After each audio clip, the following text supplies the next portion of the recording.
So for question 8, we can do it in different ways in this one. But for this one, I'm going to look at the 2.3 times 1.46. Now this affects the 3358.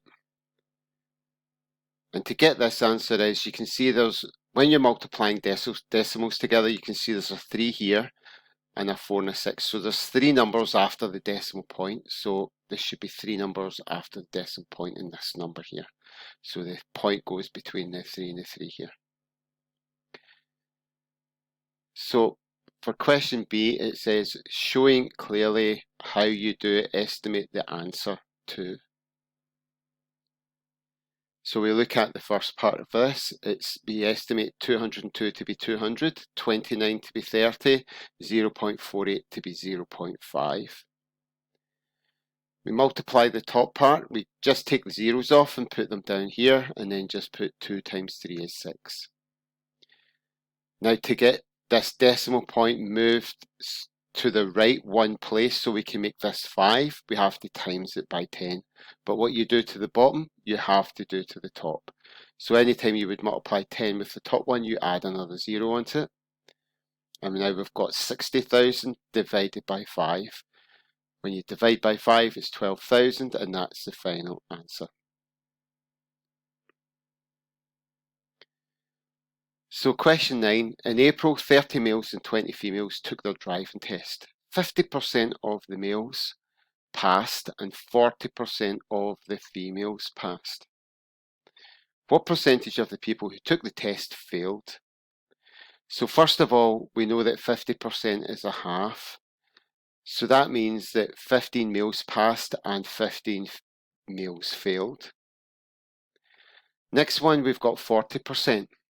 So we can work out, because this is a non-calculator, we find out what works for us best for this one. So 40% is 40 over 100, but we can cancel that down to 4 over 10. And to work with this, it's probably best to use 4 over 10. So 4 over 10 multiplied by 20, because there's 20 females. That means that 8 females passed. So if the 8 females passed, there must be 12 that failed. So we're looking at the failed part of it because that's what the question's asking. So we add our failed ones up, which is 15 plus 12 is 27. And that should be 27 out of 50, because it's 50 in total, 30 and 20. And then we get a percentage by timesing it by 100, which is 54%.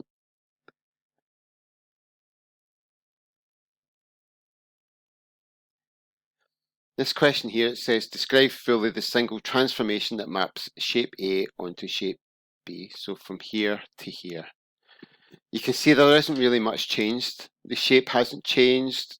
So it looks as if it is a translation. So it's just been moved from this position to that position. And what I've written is 3 up, or 3 right and 9 up.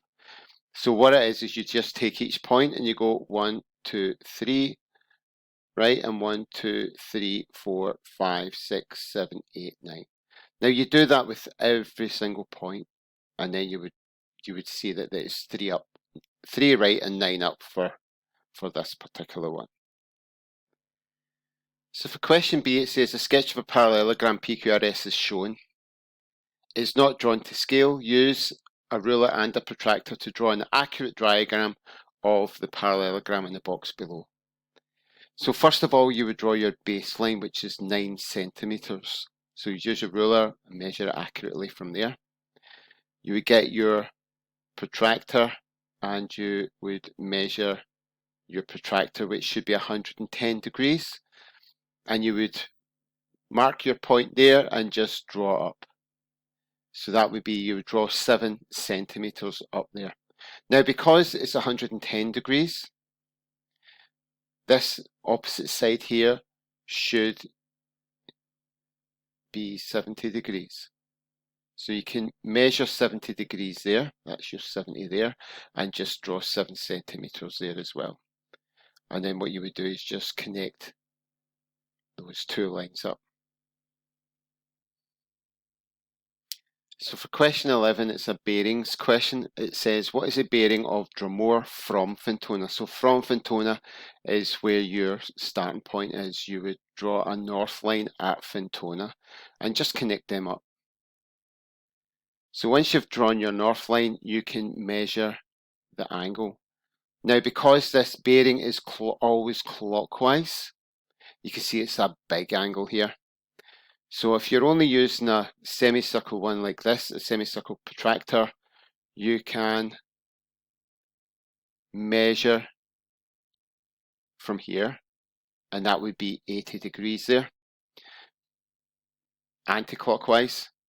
But then to get the clockwise angle, because it's 360 all the way around, you can do 360 take away 80, which is 280 degrees.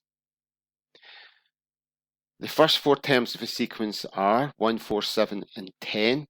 Work out the nth term of this sequence. Now, because they are adding 3 to each number, then it's 3n. That is your difference. And then the previous number to 1, if you take away 3, that would be minus 2. So it's 3n minus 2. So question 13, it says, Tony owns a pizza takeaway. Every time he sells 100 pizzas, he records the number that were pepperoni. The table shows some of his data.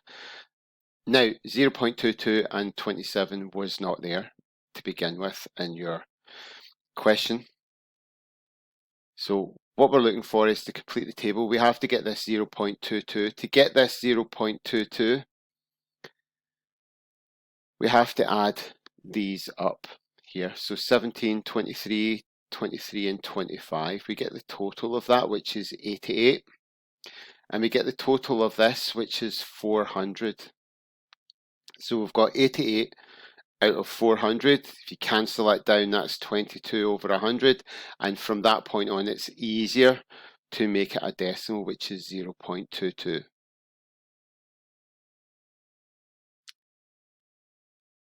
Now we've got 500 multiplied by 0.23. This is to get the total of all of these added up. This 27 was missing, so this is how we're getting the 27. 500 times 0.23, which would have been 115. That 500 is basically the hundreds all added up on this left-hand column. Next we do 115, take away 88. 88 was the ones that we added up, and then what we find out is this missing one is 27. So question B says, Tony uses his data to predict next year's pizza sales. He thinks he will sell 2,300 pepperoni pizzas next year. So that's this one here, this column. How many pizzas is he expecting to sell in total? So he's wanting to find out about this column, how many pizzas in total he would be able to sell. The way you would do that is you would get your 2,300 and divide it by 0.23. It's 0.23 because this is the most reliable probability you have there. So when we divide that, we have to times top and bottom by 2. This changes the 0.23 to 23. This moves the point 2 places to the right. And as you can see, what you do to the bottom, you can do to the top. So we add 2 zeros onto this one. So it's 230,000 over 23. And when we divide that, that should be 10,000. So question 14, it says, by drawing a suitable line on the grid, solve the simultaneous equation. So we've got x minus 2y equals 4 and y equals 3x plus 3. Now, this line here wasn't there. So we're kind of looking at finding out the points of this line. So the way we would have to do it is get a table of values. So sometimes 3 points is just enough if it's a straight line like this. So the points I've taken is from the x-axis. So it's got minus 2, 0 and 2. These are the 3 x coordinates I've chosen for this table of values, and all we do is just substitute it in. So we have 3x plus 3, so it's 3 times minus 2 plus 3. So 3 times minus 2 is minus 6, plus 3 is minus 3. And we do that with each one. 3 times 0 is 0, plus 3 is 3, 3 2s are 6, plus 3 is 9. And all we do is plot that. So minus 2, minus 3, plot there, 0, 3, and 2, 9. Once we've done that, the simultaneous equations is solved by getting where it crosses the coordinates, the x and y coordinate of where it crosses. You can see where the x coordinate would have been minus 2 and the y coordinate would have been minus 3.